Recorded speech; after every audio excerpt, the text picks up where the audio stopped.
Good morning sa ating lahat, mga kagungkong Marites. Palabas na po ako sa aming gate at papasok na ako sa aking work. Yan. Ito po ako, diba? Katapos ko maligo. Fresh. Diba? Pak. Yan. Bagong kilay lang po. Micro Shady. Ito na po ang daanan. Ang napakapangit na maliko-liko. Babay-bye na naman namin. Ang sakit naman, makarating kami ng maayos sa aking work. Ayan, maraming saging, maraming puno ng saging. Mga kawayan, mga tagping bakod. Charot. Ayan, mga pine trees, mga saging ulit, mga tindahan. Ito po ang dinadaanan ko sa pang-araw-araw. Medyo malalim, maliblib ang lugar kung saan ako nakatira, pero tiis-tiis lang.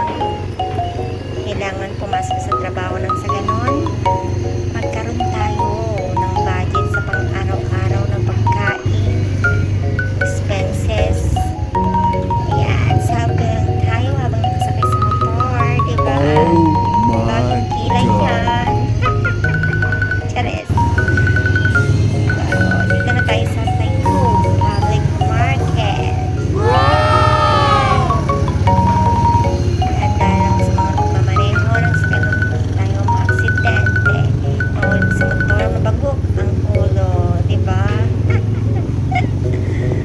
Yan, balik ko na po ako sa Rizal Street. Madadaanan ko na ang 5-star bus station, Tayug. Yan ang mga bus. Parang wala yatang biyahe ngayon. Yan, dito na ako sa Tayug Magic Mall. Papasok na po ako sa work. Mga bana ko. Dahan-dahan lang, baka madulas kasi basa yung daanan kasi umulan. Yan, ito na po ang guard station. Good morning. Yan na po ang salon ng Cassis Spa. Wow, ganda ng ambience. Yan, bababa ko ng gamit ko. Yan, may customer na kami. Mga foreigner. Yan. Hanggang sa muli, mga kong Marites. Bye-bye.